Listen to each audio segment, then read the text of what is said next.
Melissa. And I'm Tony. And we are the Sultry Sisters. We're a community-based organization that empowers women to live healthy and creative lives in North County, San Diego, and recently DC. We curate events, workshops, mixers, and meetups centered around women's arts, wellness, and sisterhood. Our mission is to empower women to live vibrant and shine bright through creative expression and conscious holistic living.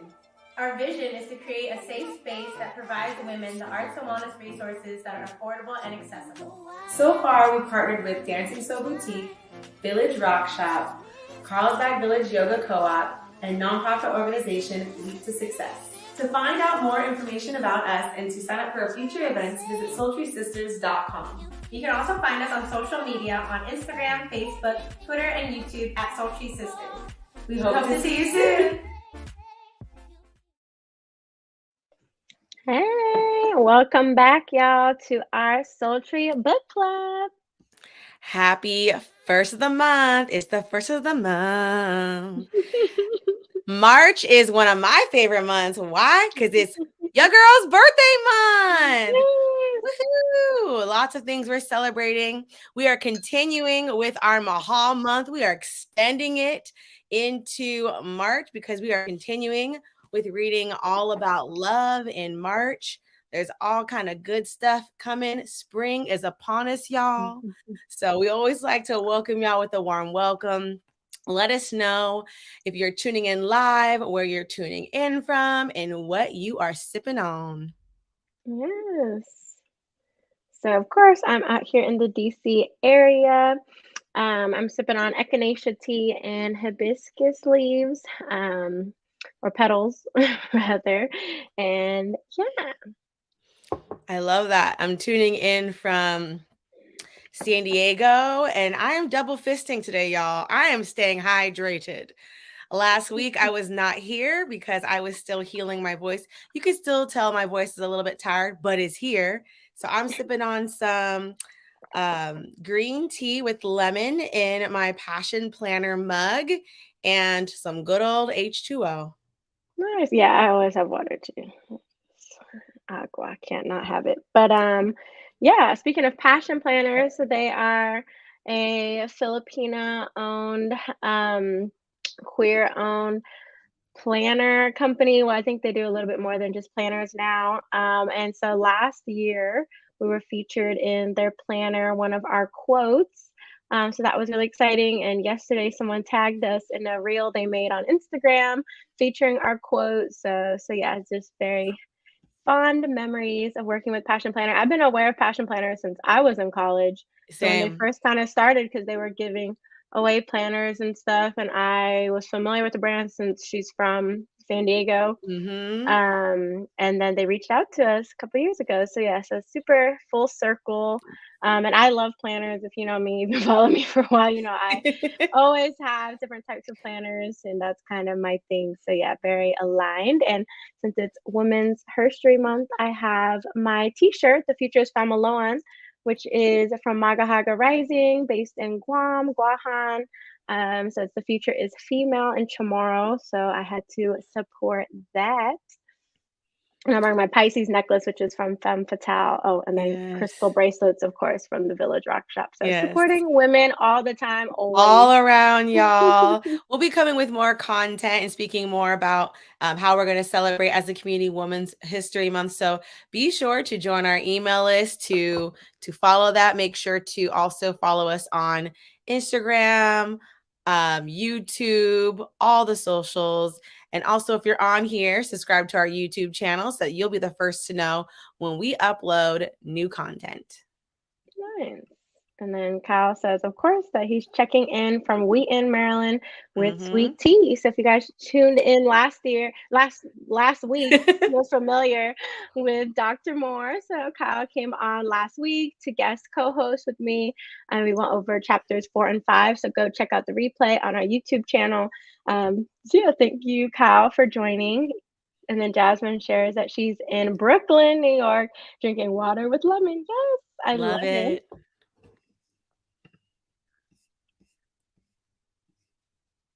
Yes, so this month we are celebrating Women's Herstory, and our theme, we are continuing the art of loving. I mean, who doesn't love February, March? I mean, it is the Sultry Sisters' birthdays. Tony's February, I'm March. So this is just a great time to be celebrating love, our love for one another, and our love for being in community with you all. Yeah, so through the book club every week since February and continuing into March, we're going over All About Love. So we're reading it in community with you all and discussing, what does love mean to us? How does that show up in our lives? What does it mean to live a love-filled life, right? What does it mean to have a love ethic? What love rituals we do, all that good stuff. So we're continuing that into March, especially since, we wanted to highlight Women's Herstory Month as well. So we're reading All About Love from Bell Hooks.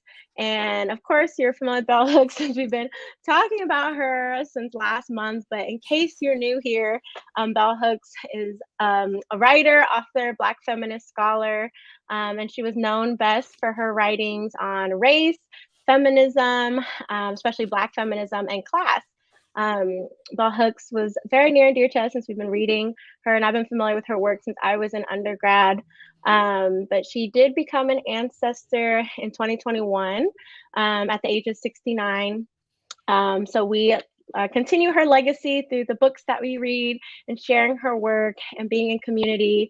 So yeah, we're just really excited to share her and highlight her work for this month, of course. And throughout each week, we'll probably highlight other, women's orgs and stuff that we support. As usual, it's not much different Yes. here than a regular month, but since that's the theme, we're just kind of riding the wave of that. Definitely. We have Ebony joining us from Menifee, Yay. sipping on some green tea and water. Yes, we are a tea crew, Awesome. y'all. We love staying hydrated with water and tea. And so, as we continue to read through All About Love, we want to check in with y'all and see what has your love practice look like this past week. Let us know in the chat how you've been celebrating and practicing love in your life. Nice. Yeah. For me, this past week, I've been getting more consistent in my walking practice, which has been nice. So I walked earlier today during the day. Oh, what yesterday and today I got to walk during the day, which is nice because for a while now, the last couple months, I was walking in the evening times, which is fine, but I don't get as much like energy and uplifting from it. So I felt like it was nice to do that. And I've been spending intentional time with self this past weekend. I loved on myself by doing like just being at home, like inside, like not being outside as much. And so I got to deep clean my house and my room and tidied up. I did like a face mask. I prepped for a yoga class. So we had our Soul Flow yoga this past Sunday, and we have another one this coming Sunday. So I was prepping for that. And yes, I did. And then I also took a yoga class by Afro Angie on Saturday. So yeah, a lot of like pouring into myself in this past week, which has been really nice. I love that. And correction, it is Kim that is joining us, also known as Ebony Goddess 91. Thank you for joining us. For me, what has my love practice look like this past week? Well, last week it looked like continuing my rest and recovery practice, drinking my teas. One thing I was telling Tony before we got on the live, I've been stretching before bed. So my nighttime routine is not as solid as my morning routine. I do struggle with my nighttime golden hour, but these past couple days I've been feeling like really like tossy and turny in the bed. So I've been just finding some calm time before I get into the bed to do some stretching. So that has been a new love practice, loving on my body before I lay my head down to sleep. And I have some dreams too. I was like, ooh. So when you start loosening, it was some good stuff too. So I was like, I think I need to stretch. I need to stretch before bed. I'll leave it at that. That's so funny. Yeah, I have been stretching a little bit more this past week too, actually. Yeah, so that has been nice. But yeah, write in the chat what has your love practice looked like this week. So that's something we are continuing to check in with you all as well. And we also kind of wanted to ask you all, how can we create more space for love in our daily lives, right? So, what are you doing to create that space? Is there certain, love rituals, which we talked about a different week? Yeah, do you have certain love rituals that you're doing? Let us know. And feel free, like as we ask these questions, we continue to ask these questions every week because it's not necessarily about having the definitive answer. It's about always coming back to these questions and allowing ourselves to be present with what's coming up in this moment. So if you don't have an answer right now, that's fine. You can always write it down in a journal. We are fans of journaling and reflection. So you can definitely do that as we get into chapters 6 and 7 this week or this discussion. Nice. And Kyle shares that his love practice looked like taking time to spend time with friends, doing some leisure reading, and also took a great yoga class this weekend. Was it the Soul Flow yoga? Yes, thank you for sharing, Kyle. And then Kim shares, just been enjoying the rainy weather and reading more. Oh, I love that. Yes. And then Jasmine shares, a love practice was writing a letter to myself at the beginning of the month and writing another one at the end of the month. Ooh, I really like that. Um, I don't know if I had the exact practice of writing a letter, but I used to have a consistent practice of journaling, like my intentions at the beginning of the month, and then at the end of the month checking in and then writing like my reflections of that month, and then doing the same for the next month. So I was more consistent with something like that previously, Jasmine. So you're kind of reminding me that I did enjoy having a practice like that. So I might revisit it and come back to it as well. So thank you for sharing.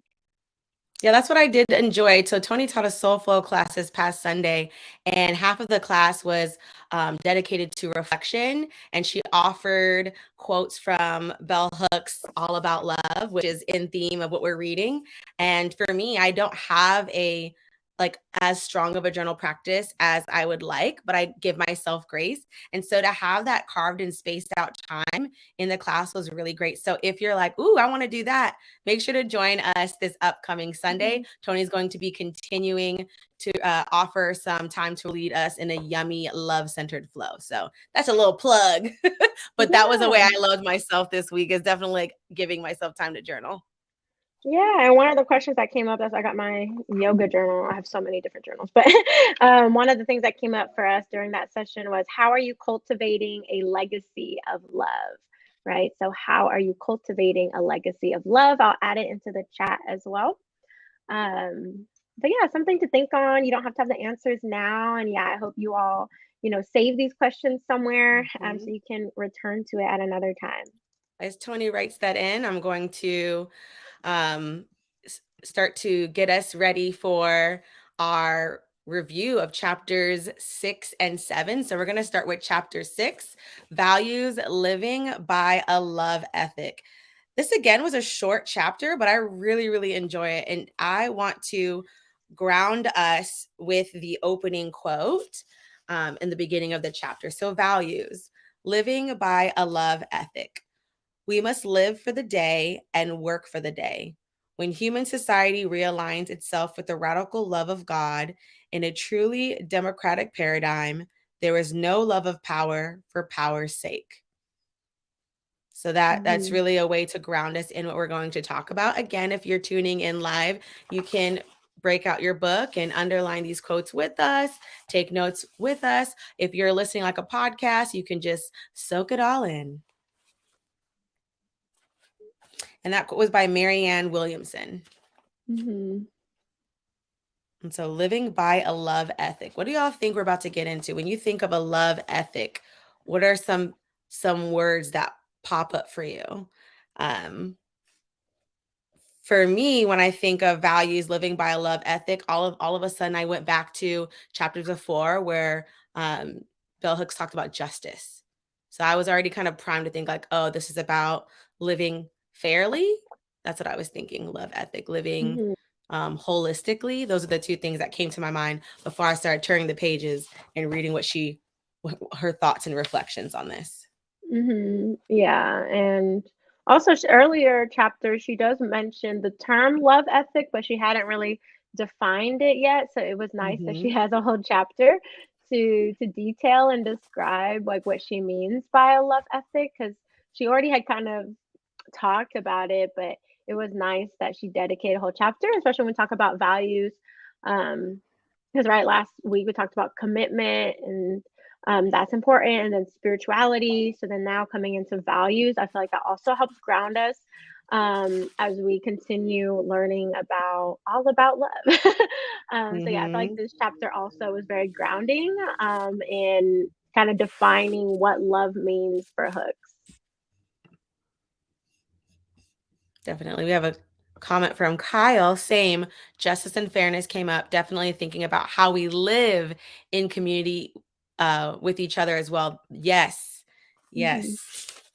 Living by a love ethic, because we don't live in bubbles. We don't live siloed. So living definitely gives a sense of that we're talking about um, interpersonal relations. Hmm. Yeah, and that goes into the first quote that I wanted to share. So, a love ethic presupposes that everyone has the right to be free, to live fully and well, right? So, that is just a great definition already, which is really similar to what you and Kyle just mentioned. But the right, when we talk about a right, um, and then to live fully and well, right? I think that is when we think of like holistic wellness and well being. And all of that good stuff, especially since I work in public health and we're Mhm. both like, wellness practitioners. I feel like it really resonates for my definition of like well-being, like holistic. So it's nice that she also used love ethic, right? Because I don't think Right. all the time love is attached Mhm. to well-being. Definitely. And what's coming up for me, like not only as wellness practitioners, but us as um, arts advocates, I believe, like, love ethic, everyone has their right to experience art too. So this, for me, like this definition definitely resonated with the work that we do at Sultry. And I'm like, yes, everyone has their right to be free, live fully and well, and also have experiences, loving experiences, which can include yoga, can include drawing, it can include walking. Like we all have a right to these practices that we cultivate for ourselves. Hmm. Yeah, and it goes into our next quote. So, the underlying values of a culture and its ethics shape and inform the way we act and speak and act, which I think is so important, right? Because then in previous chapters, we also talked about, as a culture, what are we committed to? How do we define things? What's important? So now she's talking about like, okay, yeah, and the ethics, like what we choose to do. I think especially when we talked about the honest chapter, honesty, and that was really about your Mhm. values as well. So I think this kind of like continues that conversation of like, okay, what are your values? What are your ethics? And that really is tied to us as a culture and a collective. Mm. This is making me think, y'all, of like the thought of scarcity versus abundance, right? So when we are in abundant society, we can affirm each other and be more positive and more secure. And I think a lot of the insecurities that I see in myself that come up and I see come up in others can sometimes be stemmed from the culture of scarcity, the scarcity mindset. Like right now, a lot of people are talking about like, it's inflation. There's not a lot of this. There's not a lot of that. And it creates this like tension. So that's what this quote also brings up for me is like how we speak to Hmm. ourselves and how we digest and receive information from the outside. So that's why these Hmm. affirmation practices are so important because we can easily be um swayed by like culture. It can really shape us. So we have to fight that and combat it with speaking to ourselves and acting in a manner that is more honest. Hmm. And then Kyle writes in the chat, the line is a better, so the quote we just shared is maybe Mm, better version of life, liberty, and the pursuit of happiness, living fully and well might push us to guarantee more than that to people, right? Yeah, I feel like mm, language is important. So yeah, living fully and well, right? I think that's when people are talking about, we talk about a living wage and all this stuff, right? Like, okay, the feel like the regular things of life, liberty, pursuit of happiness, maybe at the time that was very radical for folks, but I feel like, yeah, right now that might not be as expansive and as mm-hmm. on point for what we're trying to get from people. So yeah, thank you for sharing. Definitely. It goes into the next quote is living by a love ethic. We learn to value loyalty and commitment to sustain bonds over material advancement. So that goes into it. Like we value our bonds over material advancement. I think of mutual aid. Mm-hmm. Like we want to sustain our community, we want to help others by giving and sharing resources, whatever that means. If that means money, if that means time. For us at Soul Tree, when we did our clothing swap, we worked with and we donated the extra to a mutual aid group based in Oceanside called Sunny Street. So yeah, there's different ways to do that. But for me, that's what the quote's bringing up is that we learn to value loyalty and commitment to sustaining. Well, instead of sustained bonds, I kind of say sustaining bonds, like keeping relationships healthy over material advancement. Yeah. And so like when you talk about mutual aid, she does kind of describe that without using that term on page 99 because I had written a note. So she does say like with the love ethic, individuals would come together and map out programs that would affect the good of everyone. Real people coming together across differences of race, class to improve their living environment, right? So, and then I put in my notes like mutual aid equals collective love. So that is something that she essentially speaks upon. Yeah.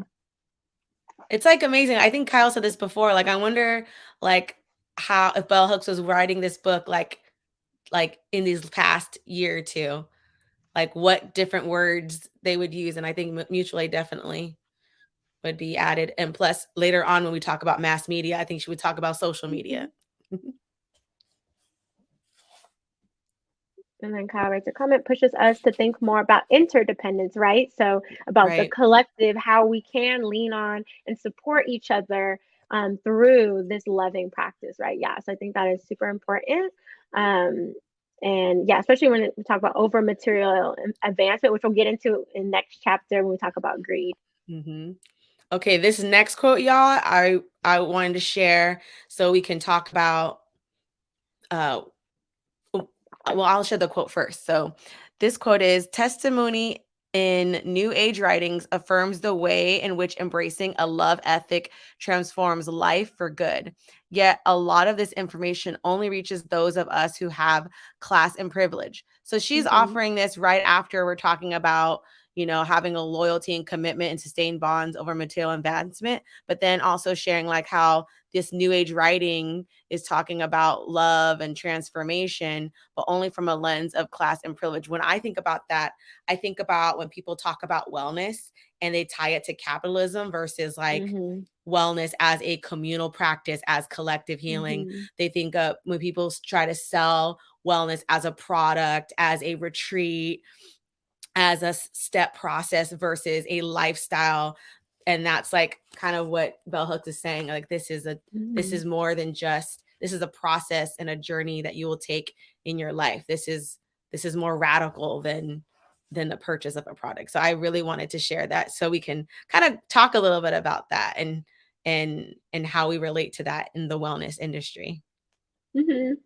Yeah, I think it's unfortunate because it's the commodification of these indigenous wellness practices that people do think like, oh, it's only for rich, wealthy, white people that look a certain way. And it's like, no, a lot of these practices, even a love ethic, right, has been a part of our culture, a part of our lineage for generations and generations. Like we wouldn't have survived, like our ancestors and us wouldn't have survived a lineage in the history of the transatlantic slave trade if there wasn't a love ethic there, right? Like when we think of, you know, our foremother, Harriet Tubman, how she was able to navigate the Underground Railroad time and time and time again is through a love ethic, right? So it's really important that, well, Bell Hooks does talk about this, like all these movements have to have a love ethic in it. But also when we talk about wellness, right, like why are we doing all of this is to be well and for liberation, which we'll get into a little bit in next chapter as well. But yeah, it's like we have been doing this for some time now. And it's not just for a select few. Exactly. Like when I think about us reclaiming our ancestral practice, like being sold back practices that we've already done. I think of sustainability, like our family has done that too. Yeah, definitely makes me think about that. Yeah, everything essentially that white supremacy, capitalism, grind culture sells us, we've already had. Well, the good things we've already had. The bad things, they brought that here, but Yeah, they brought good that things, toxic yeah, stuff, but yeah. yeah. And so the next quote we wanted to share is what made these. So when she's talking about the social justice movements that have this love ethic, is that what made these individuals exceptional was not that they were any smarter or kinder than their neighbors, but that they were willing to live the truth of their values. So this is on page 90, right? So she's talking about, Dr. Martin Luther King Jr. at the time of civil rights movement and these other leaders of social justice movements, how they did really pride themselves on having a love ethic, and a lot of their works and speeches centered around love and the collective and communalism. And so she is saying that, like, it's not that they're just like, oh, these one-off people that, like, oh, they just had this like angelic personality and difference. Like, no, is that they live the truth of their values. And that's the section of the chapter where she's also talking about how different religions also have this love ethic, and how, when the spiritual texts, these sacred texts, have love ethic rooted in it, in their tenets of different religions and spiritual practices. But the people don't always live true to those values, right? And I think many examples that she shares is like folks who identify as Christian, who will turn away from thy neighbor in times of need, when truthfully, if they live the truth of the values that they believe in, that they would have more so that collective care and that love that we were talking about. Yes, I think with all the examples that Bell Hooks was sharing, it came to like it's people like to talk about coming from a love ethic. They like to talk about it in theory, but the practice is often intercepted by capitalism. It's often intercepted by wanting to have power over being with and for the people. And then Kyle shares a comment. This is where the rest of the resistance work, so we read by Trisha Hersey last month, becomes important too, where they emphasize how these practices can be done outside of class and commodification, even if it seems difficult. Yes, because Trisha Hersey does talk about like resting. She was doing it when she, was in grad school, had a child, had a family, was working, all types of stuff. But she knew that rest was important for her salvation, for her well-being, and saved her life. And she definitely is a proponent of like, no, like go and take a nap, go rest. And she exactly, Kyle. Thank you for saying that. She contextualized it, unlike some new age people, that it doesn't have to be like that long retreat. She talks about that. It doesn't have to be that long vacation. You don't have to go to a Vipassana silent retreat. You could just be silent, like her grandma was, just silent in your own body and mind. So yes, exactly. And then Jasmine adds, yes, I like what she says about the alignment between values and actions. Right? Because when we're talking about love, we define love in earlier chapters as intentional action, right? As a choice and how we show up for ourselves and for others. And right, so we'll get to this. So I'll share this quote first and we can go back. But it goes into this quote: the choice to love is a choice to connect, to find ourselves in the other, right? So again, like when we're talking about our choices, our actions, you can choose to love, right? And I think that's when she does talk about social justice leaders like Dr. King and others, that it's a choice to connect, right? To lean on and support others in our community, to find common ground, and to find ourselves in the other. I feel like also, to me, shed a light on nowadays. I reflected on, in the current last couple of years, while there's a lot of othering, there's a lot of divides in our culture, especially here in the US. But through a love ethic, how you can find yourselves in the other, right? You can see, the humanity, or, the love in each other, and not to just spiritual bypass and just positive wash over it. But there is some truth to that, where even like, if you are in like a relationship, whether that's like your romantic or familiar relationship, like sometimes if you take yourself outside of yourself and see something like a situation from an objective point of view, sometimes you're like, oh, I can see why they might have reacted or said something in that way because I can see how I would do that if I was them. I think that's what she's Hmm. getting to when we're saying it's a choice to love someone and to connect with someone in this way. Definitely. To see someone else's point of view and to also, if the intention is to be connected, it is to have practice that compassion. I think we're going to be talking about that too later on as Mhm. well. And Mhm. so I like how Jasmine offered like the alignment between like values and actions. That's like for me, that's the love ethic. Like to love ethically is so that your values and your actions match up. That's like for Mhm. me, like full stop. That's what love ethic Mhm. is. Do you walk the walk? Do you talk the talk? Mhm. And then that goes into this next quote we want to share is refusal to stand up for what you believe in weakens individual morality and ethics as well as those of the culture. So this is right after we're talking about um like privileges between um when we talk about like domestic violence, and she offers an example about people like are like not about domestic violence but at the same time are not willing to also say fuck the patriarchy. Mhm. Like they're interrelated when it Mhm. comes to power and the play when it comes to abuse. Mhm. um and so for me it's like what I like about this quote is again going back to that ethic.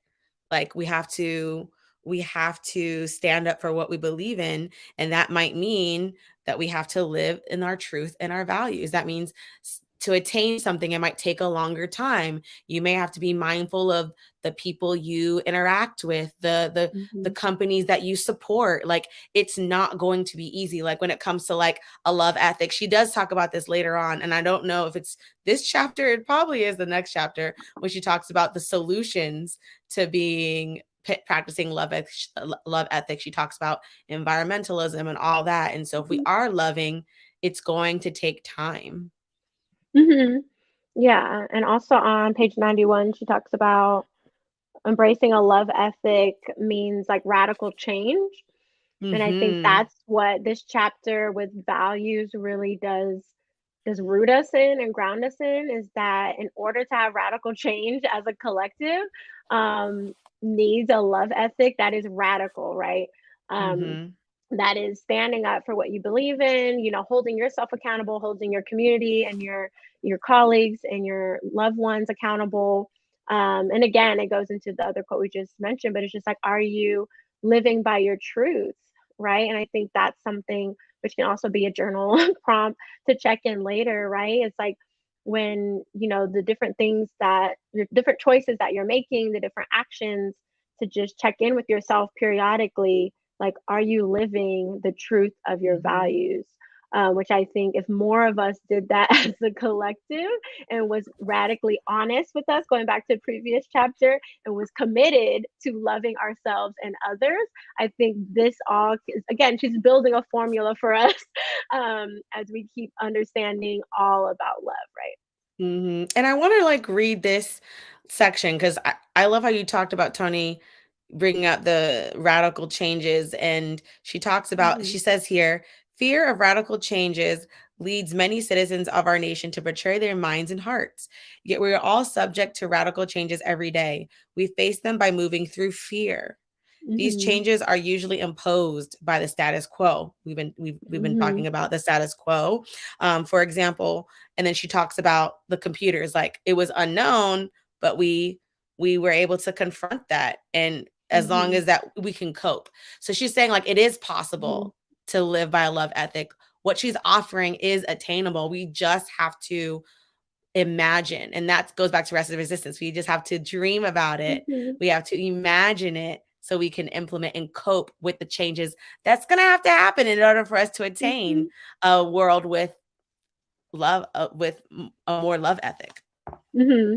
Yeah. And then Kyle shares in the comments, This makes me think of a conversation we had recently about abolition. Abolition is hard. It takes a lot of sacrifice to support radical change like that.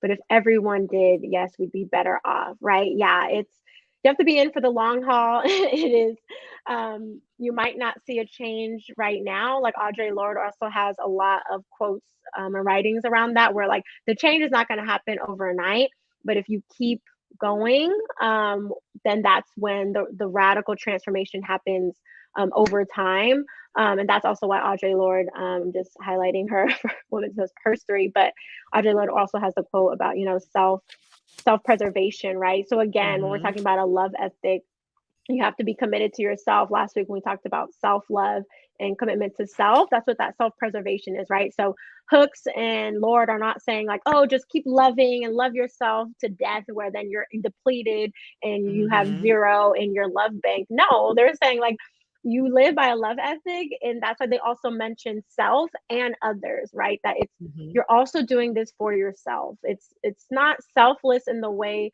where it's like, oh, just for everyone else, but it's just so important that we still talk about how we still bring this back and mirror this love and all this stuff that we're talking about back to ourselves as well. When I think about that, Tony, I think about public health, right? Like public health, it comes from a love ethic, wanting everyone to, I don't know, I'm not trying to put words, but it makes me think of wanting the good of everybody, like public good when I think about, like universal health care. But sometimes people are like, well, I pay for my own insurance. Why should everyone have free? I'm like, why should we do this preventative program if no one's sick yet, And so it's like, these concepts, that's like a scarcity versus abundance. And like there's these shifts that will have to happen in our healthcare system, like public health, putting that on the front, universal healthcare, which we do not have. We're going to have to literally flip and reverse these changes to benefit society. And this brings me to, aside from, the big picture of like what we can do on the macro level, micro, Bell Hooks offers us this. Embracing a love ethic means that we utilize all the dimensions of love, which are offered in the definition by Fromm, is care, commitment, trust, responsibility, respect, and knowledge in our everyday lives. So that's where we can start. Like, okay, you're like, all right, you're talking about all this radical change in the system, da, da, da, da. Where can we start? Tony said, like, we start with ourselves and we practice care, commitment, trust, responsibility, respect, and knowledge in our everyday lives. And how you define that is going to be up to you. Yeah. And I like that she also talks about everyday lives, right? It's not something that you just read this book. So right when you're doing this book club, okay, you check it off all the boxes and then you're good to go for life. Like, no, like when it really, when we talk about like self-awakening, personal development, the journey, healing, it's ongoing. It's, ever evolving, constant, consistent. So I appreciate that she does mention our everyday lives as well. Like it doesn't have to be this big thing that we're talking about, like systems and all that stuff, like Alyssa, you mentioned too. It's like, no, it's just how you choose to show up every day for yourself, for the people in your life, for the work that you do, for the choices that you make. And I think that's really important. I feel like that also helps us ground us in, especially people who maybe feel like they've never had true love in the way that Hooks defines. That helps make it kind of manageable and like tangible in a way that doesn't feel so that someone might not feel so lost or hopeless that they can't have this in their life, right? It's just like, okay, if you're choosing care, commitment, all these aspects and dimensions, then you too can have a loving life. So I feel like it does give us hope. And I appreciate that she mentions knowledge, which goes into our last quote for this chapter, which is knowledge as an essential element of love, right? And then my note to myself was knowing is loving. So again, we're talking about values, right? So like, do you know your own values, right? Are you checking in? Like, what are my values? Am I living in, alignment with my values? And I thought also knowledge of like the other, right? Like whether we're talking about romantic relationship, whether we're talking about social justice and change, knowing is power, right? When people say knowledge is power, right? So if you know yourself, you're able to, have this essential elements. When you know the other, you're able to have this essential element and all of that. So I appreciate that she mentioned knowledge, especially as a writer and scholar that she was. Mhm. I know that that was definitely a value of hers, knowledge, and I personally resonate with that because I'm always reading. I'm always like going to workshops and trainings to learn more, and I just am a forever student of the Yes. world. And so I appreciate that as like being an element of love. Like I never would probably have used that language, especially not growing Mhm. up. Maybe now in my journey, but as like a young person, I just knew I liked like learning things, but I Mhm. didn't. It's nice, and I feel like empowering to hear that it's an element of love as well. Definitely. Let us know how you are relating to this final quote. For me, when I think of knowledge as an essential element of love, I do think of the sharing of knowledge. I think of the space that we're in right now, like we're sharing our Mhm, reflections. Um, and I feel like that's how our society has survived a passing of knowledge. When Tony, you talked about like that question of like, how do we plan to leave a legacy of love? mhm, It's teaching somebody, it's teaching ourselves and learning ourselves how we like to be loved, but then also offering that as a blueprint for people to practice the art of loving. So us constantly coming here every week and sharing how we're practicing loving, like that's us seeking that knowledge within ourselves, but then therefore sharing it. So I mhm, feel like that's a practice of, showing a legacy of love, of having these embodied practices and being like, that's our care, right? Then we're mhm. committed to it. Then we trust it because we know it's for us. We feel a responsibility to share it. We respect others might be different. Like we respect, okay, that's the way you do it. And then the knowledge, the coming together and sharing of it. So I feel like just in that one act, you can embrace all those dimensions. It's not as deep as you think it is. It's as simple as Mhm. literally what we're doing here every week. Yeah, it's so important, and with Sultry as well, like, definitely been since we started in 2019, a value of us has been, sharing in community and having this communal conversations. We love our Sultry hangouts, and it's been a space for us to connect with our community, to share resources, to share knowledge, to share space with you all, right? And again, this is also a space for us to collectively heal. So as much as we pour into you all and share for ourselves, we get poured into and receive from Mhm. you all as well, which is very beautiful for us. I like what Kyle shares here. Yes, sharing knowledge and teaching is surely a love practice, especially if you consider it as investing in one's Mhm, development. And I think Bell Hooks, when she talks about love, is like investing in someone's spiritual growth. So self development, spiritual mhm, growth. I feel like they can be like in my mind. I see them similarly. mhm. Yeah, so that was chapter 6, values, living by a love ethic. So definitely share any other comments you have below. But we'll transition into chapter 7, greed, simply love, because we did have some of these themes that are coming up in this chapter have we've already alluded to already. Hmm. So let's get into it. So, the first part of the chapter in the beginning, the excerpt that you see Hmm. on the first page, we wanted to highlight for you all. Oops. Yes, it says, Greed, simply yeah. love. The fading away of greed and hatred is the foundation for liberation. Ooh. Mhm, Liberation is the sure heart's release and understanding of the truth so powerful that there is no turning back from it. mhm. Sharon Salzberg. Yes. Mm. So, right, that passage already just grounds us in okay, what are we talking about when we talk about greed and simply love? Um, and I appreciate that Hook shares this quote because we talk about liberation, right? So again, like when you're thinking like, what is the point of all this? Like, why is Hook talking about love? Why are we in this book club? And a part of it for me is liberation, right? So through collective healing, through this knowledge share, we're individually and collectively reaching liberation. Um, and I appreciate that it talks about liberation as a heart's release. I've Hmm. never really heard of liberation being described in that way. So I feel like that's really soft language, which I appreciate. Hmm. Um, yeah, I really enjoyed this passage being like the grounding us as we get into chapter 7. Before we get into chapter 7, I want to share. Kyle has a fun fact for us, y'all. Fun religious fact. Copimism is a modern religion that's centered around sharing information as a sacred act. Ooh, their sacred symbols are Control plus C and Control plus V, copy and paste. That is so. At first, I was intrigued, but the whole Control C, Control V thing, I'm like, that's a little crunchy for me. But we gonna practice respect. We gonna respect. Yeah, that's just religion. interesting. I'm like, are they very digital? Are they? I'm like, are they a digital religion? Right? I feel like other religions, or I guess that's modern, but it's like other religions are very like, what do you call it? Like taking it back to back in the day, you know. So I feel like, oh, this is very contemporary. That's what it surprised me. I was like, oh, interesting, because I don't hear even other religions from way back when. I don't really see people adapting this kind of, you know, symbols, contemporary language and symbols. Yeah, definitely. I'm like, oh, interesting.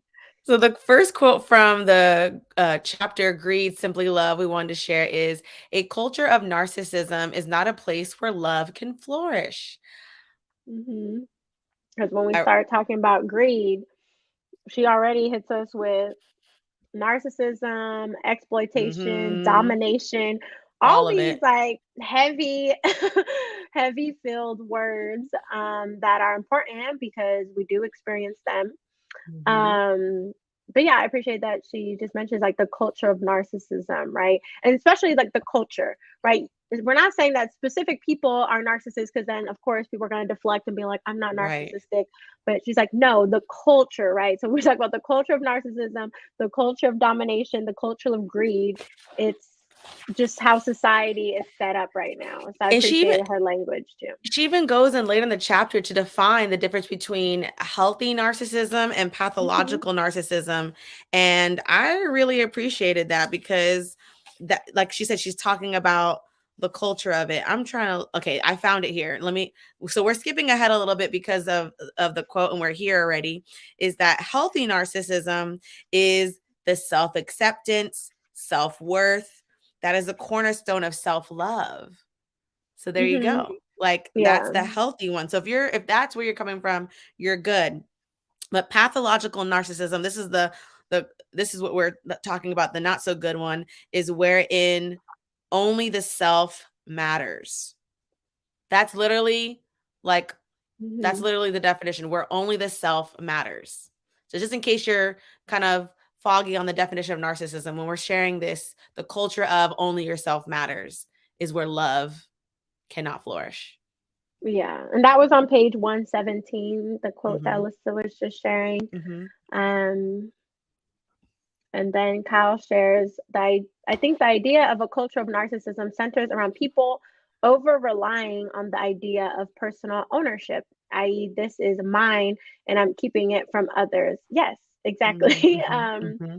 It centered around ownership and being like the only one, like also just conquering.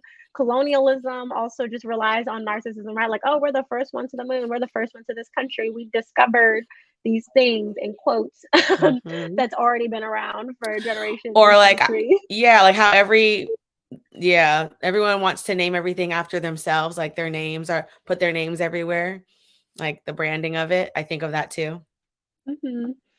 Yeah, so it goes into our next quote. So, intense spiritual and emotional lack in our lives is the perfect breeding ground for material greed and consumption, right? So, if you have this lovelessness, then this greed and want for material consumption will start to brew and grow. Like, this is a great way to I like how she offered this, is like, this is where it comes from. It comes from like the lack versus more of a, I mean, it is a lot. It is linked to desire and wanting more, but we are trying to, for me, it thinks of like when I think of people trying to fill a void. And that goes into that goes into a next quote. In a world without love, the passion to connect can be replaced by the passion to possess. So if you, again, are experiencing lovelessness, if you don't have this love ethic, then instead of wanting to connect and make that radical choice to connect with others through love, you'll then want to possess and have ownership, like Kyle just Mhm. shared too. So yeah, I think it was helpful that she's giving the context of how this comes to be, right? It's not Mhm. like people just wake up and are just like, oh, I'm just going to possess everything, right? And she's like, there's a whole Y- pattern and the whole way that that becomes a reality. And what's interesting is that with this chapter, let's go back to the title, Greed Simply Love. Like after I read this chapter, I was like, oh, these two words aren't necessarily linked. Whereas like other chapters like commitment, let let love be love in me, like spirituality, divine love. A lot of times the chapters were like the next subject was like linked, but this is the Hmm. first time where I feel like the title is linked to more of her solution versus like what Hmm. greed is. So I thought that was Yeah. an interesting play. And we're going to get to that, y'all. Hmm. But I just wanted to like Hmm. also let you think about this title and how she's really just giving examples of what greed looks like in our lives. So we can understand like the ghost, the goblin, the person, the boogeyman, greed. Like, Hmm. what does it look like? Because it's not a person, but it can be personified in a lot of these examples she's offering. And she does talk about how greed is considered a sin, right? And so how a lot of people want to say that, oh, that I'm not greedy and that all this stuff, right? Like it's very frowned upon to be like, to be greedy and all of these things that she explains, but it is very apparent and common as well. So I think she's saying like, even though this is a value and value system that people probably don't want to say they believe in and that they're living by, that it's more common and more of the norm than people want to say they're aligned with too. I feel like, because I think even so Mm-hmm. far in society, I feel like, yeah, people do have that mindset and mentality being greedy. Even like when we think of 2020, when the pandemic, when we had the first like, shutdowns and quarantines, when people were just taking all the N95 masks, all the toilet paper, all the food, everything, just greed, right? And, people having a lack mindset and scarcity mindset, instead of the love ethic of, wanting to support and care for thy neighbors and stuff, right? And Mm-hmm. so I think many people, if you were to ask them now, like, oh, what were you doing? If you were to tell them, like, oh, that's categorized as greed, they'd be like, oh, no, I was doing what's best for myself, right? They think My because it's their family. in- interest or their family that it's not bad. And I think Hook is Mm-hmm. trying to say, well, okay, maybe you yourself are not bad, but this system that you're believing in and acting according to is bad. So And I feel she like says that that kind of people, helps too. yeah, people, she says also in here, I don't know exactly where it is, but she would say people will, you know, be, betray that ethic for Hmm. survival. When she talks Hmm. about like the example of the mother who, the person who is okay with money coming to her from drug dealing because, I'm like losing it. I don't have it here, Yeah, so but the example is that like a person for normally would not want to be involved with the drug trade or illegal mhm, substances, but oh, if a mother's child becomes a drug dealer and is able to give the mom money and pay for things that they need, like necessities, and also maybe extra money for spending, the mom will then kind of shift her values to be like, oh, okay, I guess this isn't that bad, because this is helping us like sustain ourselves, one, and then also have a little bit extra so then they can have a little bit of luxuries and be like, oh, okay, this isn't bad, mhm, like I get to experience these material um items, right? And like they Hooks also talked about how with the drug industry in general, it shorten or close the distance between um, folks who are poor and access to mhm, material items and luxuries or riches, right? So instead of having to only be people who, are, white, rich, and wealthy and have been born into this lifestyle, having Benzes, Bentleys, chains and all this stuff, mansions, then the drug trade help people who otherwise wouldn't have these things have that experience, and then they experience that pleasure from the material items and then become addicted, which goes into our next quote. mhm. Addiction is both a consequence of widespread lovelessness and a cause. And then the second quote we wanted to share is widespread addiction in both poor and affluent communities is linked to our psychotic lust for material consumption. It keeps us unable to love. Hmm. And it's interesting because I just started watching the show Euphoria just a couple of days ago, which Oh, is season definitely one? about addiction. Yeah. Okay. And so it's interesting reading this because I'm just like, yeah, it's definitely very apparent in that show how love cannot exist when addiction is present. So similar to in the first chapter when defining love, that love and abuse can't coexist. I think Hooks is then now sharing that love and addiction cannot coexist because addiction comes from this greed. And the next quote, which is, the need for instant gratification is a component of greed, right? So instant gratification, whether that's buying, online shopping when you feel bad and being like, oh, okay, I want this and that's gonna make me feel good. That can be telling someone you like them and wanting them to like you back right away. That could be instant gratification. And then we talk about addiction, right? Like you're feeling down and then you take a hit of a drug and then now you have that instant release and all that stuff. So I thought it was interesting how she connected all of those things that I think sometimes in society is depicted as very separate issues Mm-hmm. when it's like, oh no, there's an underlying thread of lovelessness and lack and scarcity being the thread between all of these.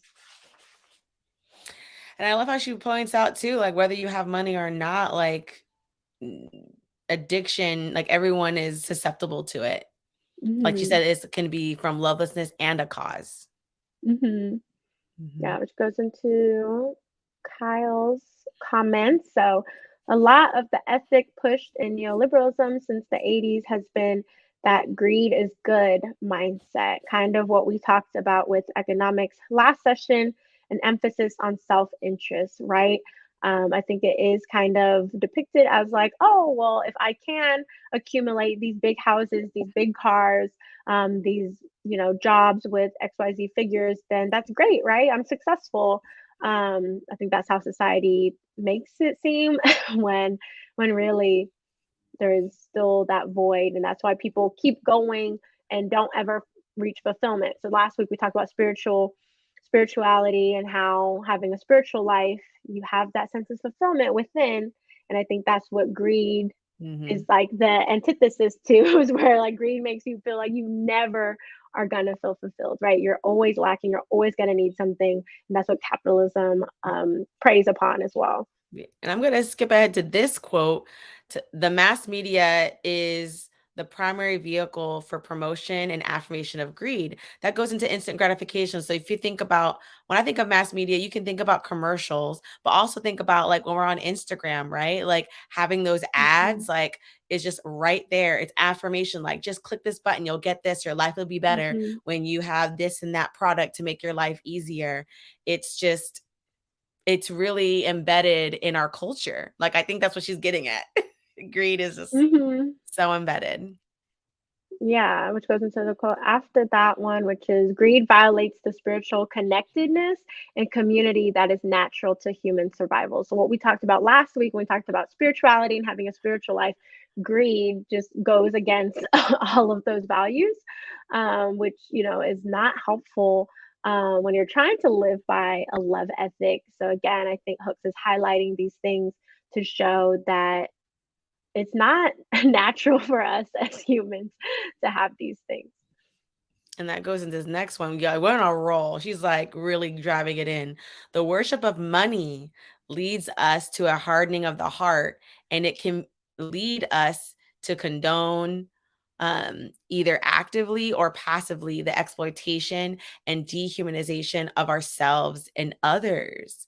And she talks Mhm, about how people like will do lots of things just to attain money. Um, mhm, and so I just, she's really just trying to bring it home when it comes to the fact that like this is not good for us. mhm. Yeah, and This in the book, I wrote like a note on the side of like when she was talking about this passage, I was like, billionaires. Because when I saw this quote, I was just like, Mhm. yeah, to be a billionaire, you have to exploit and dehumanize people. Like it is Mhm. not possible to be a billionaire and to be ethical. And so right, so the worship of money to be like, oh, I want to be a billionaire and I want to own all these things, right? It also goes into ownership. You cannot Mhm. have an open heart that has all these dimensions and components of love because you are exploiting people, you're dehumanizing people, and that makes me think of, people who use like slave labor to make Mhm. products. Many of these big brands and luxury brands, and then also when it comes to the agriculture industry as well, when people look the other way because it's black and brown people or Mhm. migrants who are doing that work, they're like, oh, well, it doesn't really affect me. And if that helps me get my avocados for a cheap rate, then, I'm fine. It's just like, Yeah, and also, like, this is we play a role in this, and Kyle shares, "The connection to capitalism is exactly right. The system depends on that feeling of lack to keep people working and consuming endlessly. It deteriorates love because love fulfillment would end it." Mhm, And I wanna say, like, consumerism is what breeds to the dehumanizing of, like, people and their labor, of, like, wanting something to be cheap, like, "Oh, I got it for this much." Like, now I'm like, I used to be such a Marshalls, TJ Maxx person, and I used to praise myself if I paid, like, little to nothing for something, but after, like, I think the past 5 years, that language, I was like, that language has violence underneath in the undertone, that mhm, someone had to make this for little to no money in order for me to get it for $5. And so that's where, like, this mhm, shape shifting, like, this radical change is going to change the way we even use the language and how we say we consume things. Like, it mhm. starts there. Yeah, it's like a part of everything because unfortunately this exploitation, narcissism, greed is insidious in especially American society, but Western society at large.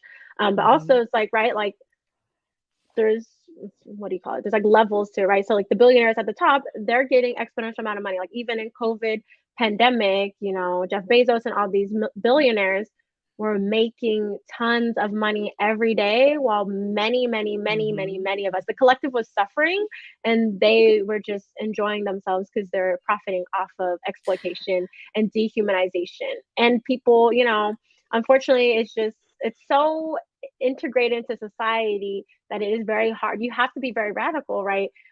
Because many things now are sold on Amazon or to get things delivered to you in certain ways, and it's tough, right? Like as the average person, we're not saying to now you just need to like make individual choices, right? Because I think these are systemic issues Mhm. that need systemic Yes.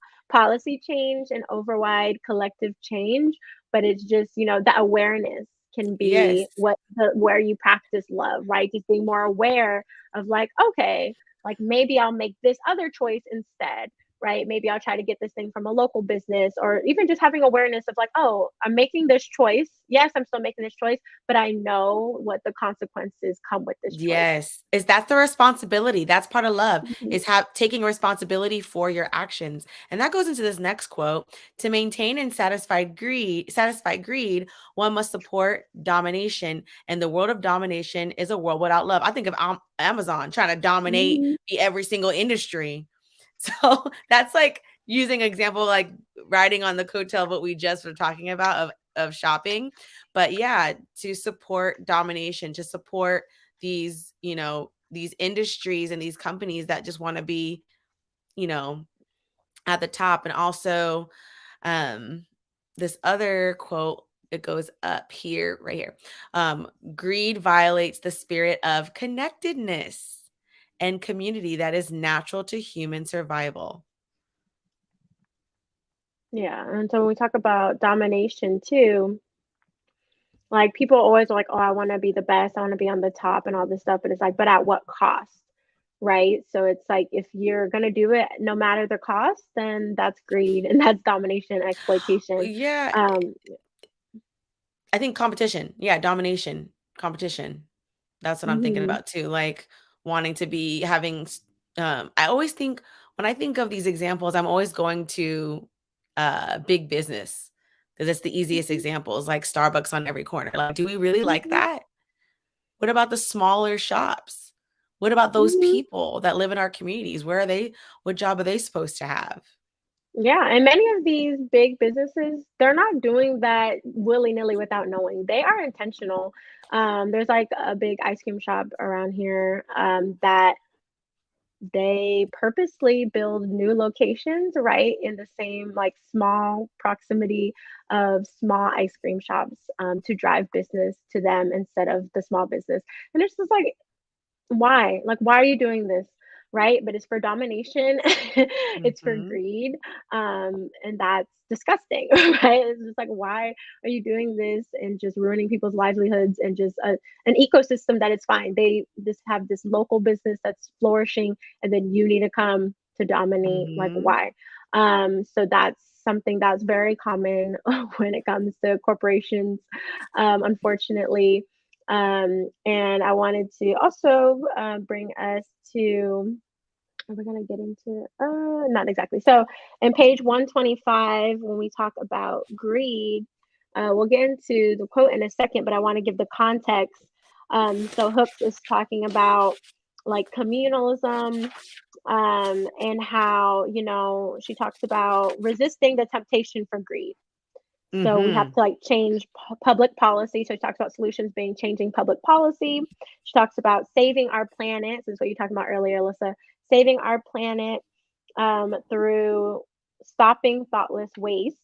She talks about celebrating and honoring communalism and interdependency to share resources, that mutual aid, um, and delaying gratification again, right? So these things Mhm. she says are kind of, she's grounding us in what she means by simply love.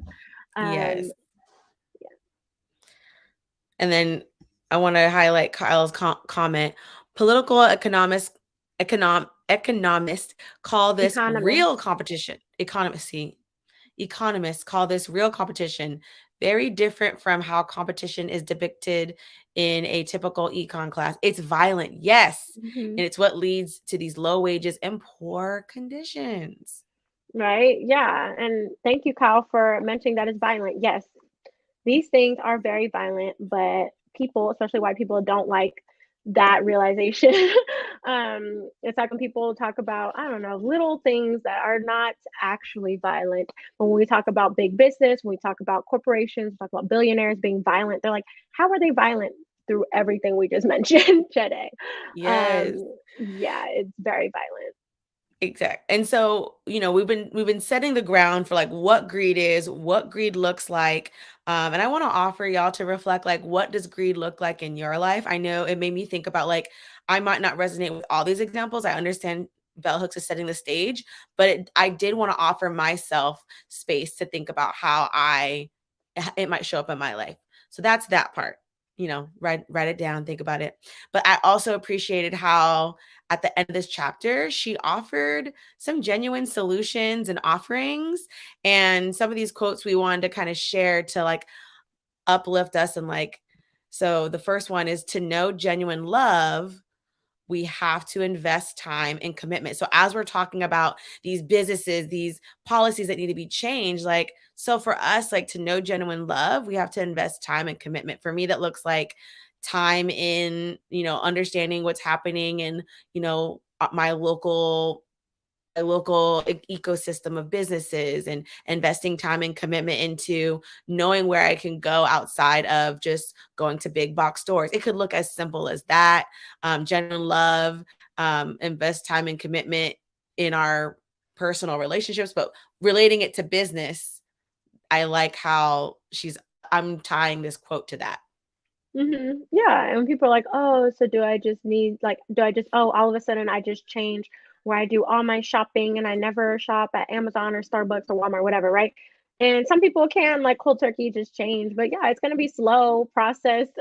This is about the long haul, right? This is about sustaining ourselves, so it does not have to look a certain type of way, Mhm. but it will take time and commitment to do your research, right? So to look Mhm. into some of your favorite brands, and there is a website I forgot right now, but there's a website that you can look up different brands and stuff, and it'll have like an index report of like, Are they paying their workers fair wages? How Yes. do they source their materials? What is their climate impact?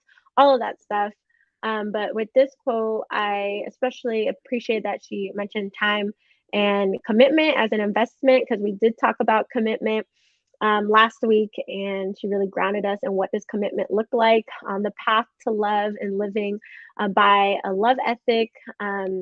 And I appreciate the next quote too, which is, the real power of love is to transform us, right? So when we Mhm. are on this journey of a love ethic, that it's going to transform us, right? Who we are now or before reading this book and who we are towards the end of this journey are not going to be the same, right? And I think that is why last week we also talked about love being a powerful spiritual force as well.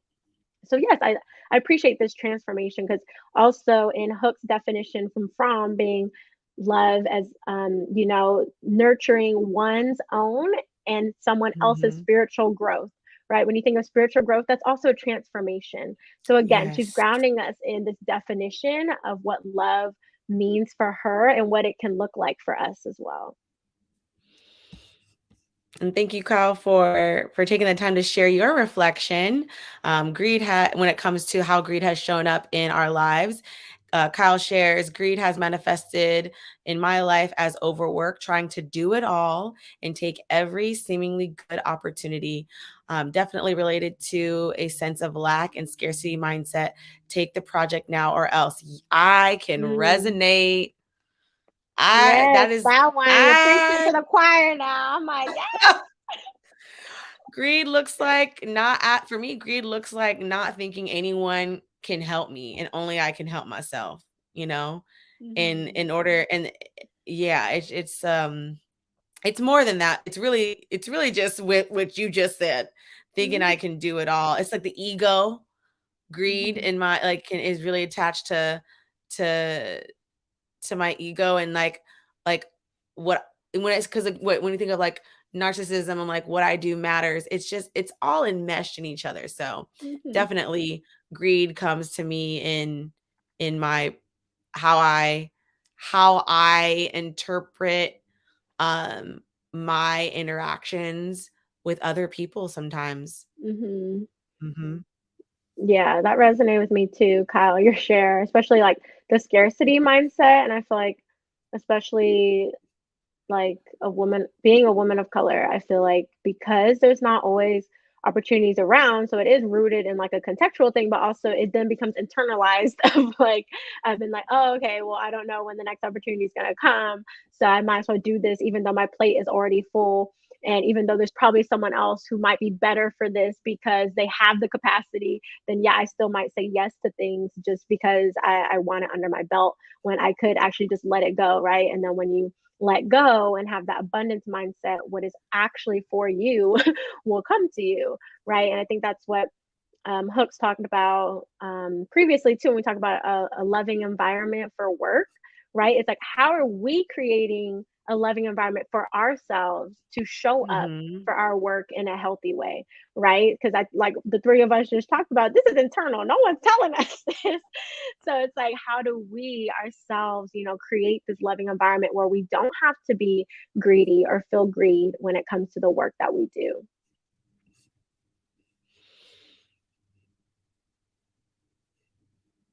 And then the next quote we wanted to share is, greed subsumes love and compassion. Living simply makes room for them.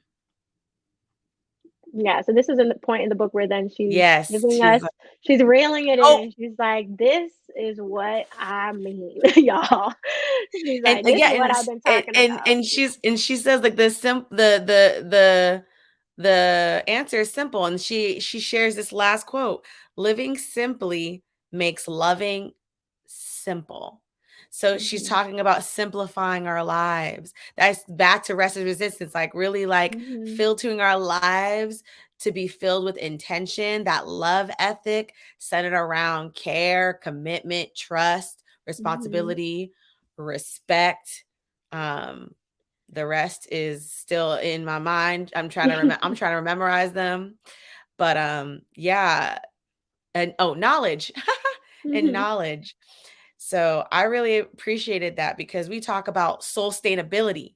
And I was like, Mhm. when I heard that quote, I was like, we talk about soul Mhm. sustainability and we talk about it beyond just thinking about being eco-friendly and eco-conscious with material goods and our actions, but also sustaining ourselves. In order to sustain Mhm. ourselves in the art of loving, we got to keep it simple, y'all. We got to keep it, Mhm. we got to do things that really make sense to us in our daily Mhm. lives.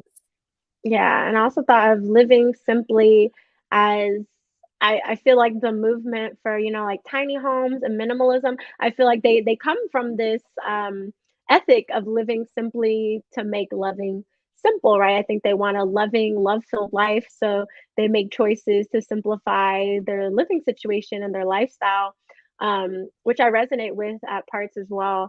But I can see now, like, oh, okay, this is kind of probably kind of where that's coming from, that movement of minimalism and stuff like that, because there is a different context. Because last Yeah, year I I think there's did read Afro Minimalism by Christine Platt. I think that's her last mhm, name. She's based in the DMV as well, Black woman.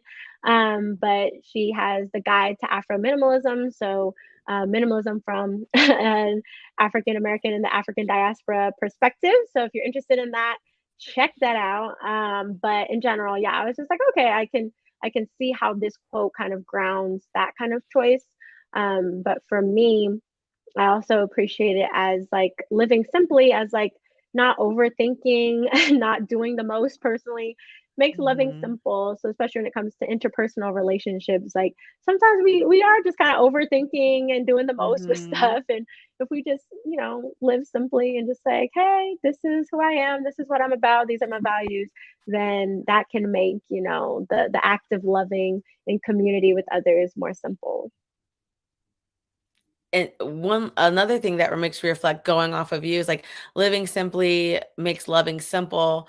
It's like living simply on your terms, Mhm. like on our own terms, because if it's on our own terms, we don't feel that need to fill and compare ourselves to others and what they're doing. So that for me, like this quote, living simply makes loving simple. Like I need to have that written somewhere because I know when I'm feeling like, I know the feeling of like feeling sad or lonely and wanting that dopamine hit, whether that's like Mhm. posting on a story, whether that means buying something or going into the greed, our instant Mhm. greed, instant gratification.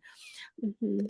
For me, it's like living simply is not always as simple, but it is in the end going to bring us closer to loving and living a life with a love ethic.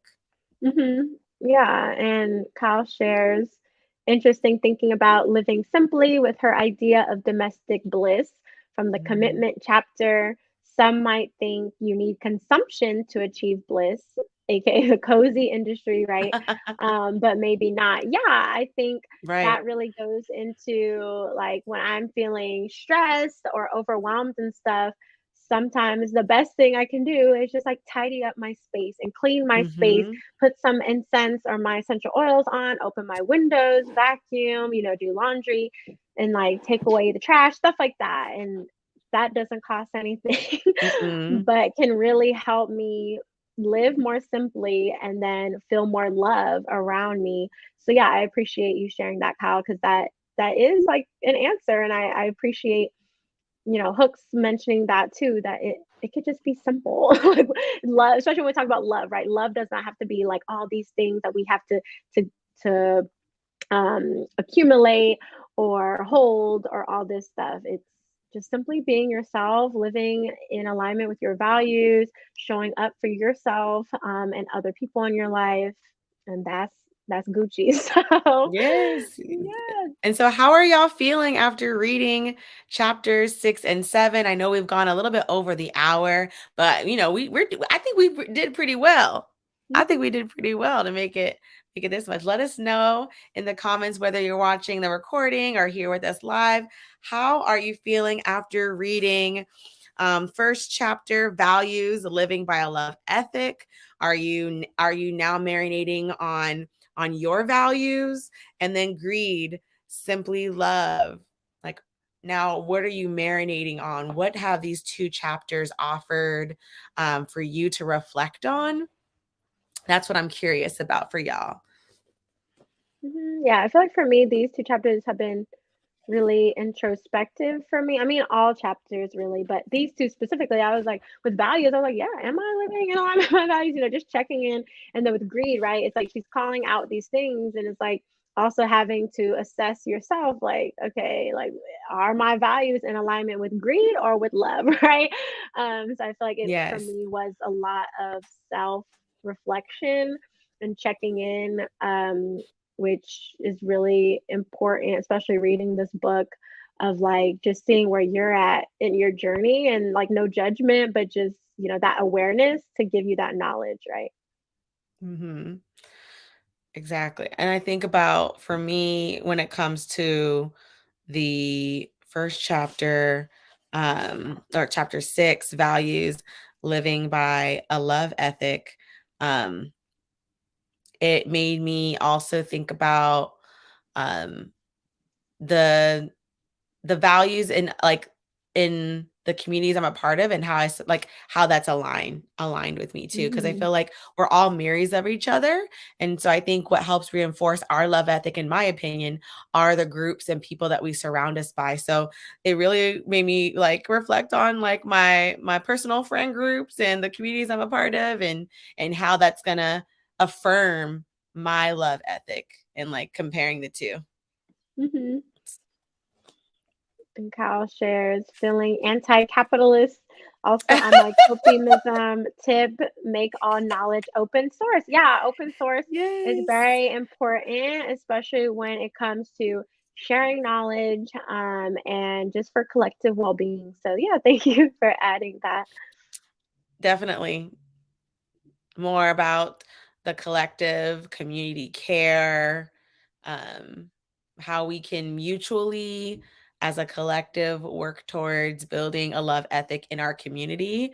I know for us at Soul Tree, like, we definitely operate out of a love ethic, and like that's the goal. So I'm happy. Like, as I reflected, I feel like it it does it does feel good to know that that's how Sultry Sisters is built and cultivated. So I don't know. I just like, it's nice and affirming. I'm not saying like, oh, we don't have anything to work on. The greed part is feeling like we have to do it all. That's the part we have to work on. But at least the intention of the space for me is it's that simple. Like, this book club is simply because me and Tony have a love for reading books, and we really wanted to share this book with y'all. So it can be as simple as that, as like just um honoring our truth and then sharing Mhm. it with others.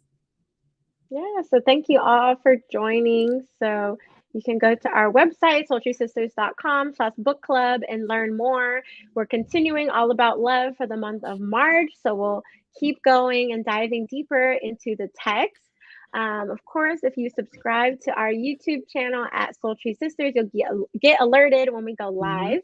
And follow us on all platforms at Sultry Sisters, and visit our website to be Yes. in the know of what we're doing. This Sunday, I'll be teaching our Soul Flow Yoga. Again, reading excerpts from the book and then doing a love centered flow. So it was Yes. really fun last Yes. Sunday. So definitely join us and go to our website to learn more on how you can be a part of our community. Yeah, that class is gonna be a great way for you to like interact with us live too. So really, really come if you want to chat with us, because we share our reflections live during the practice. So we'll see you there. Yeah, See you bye. next week. Bye.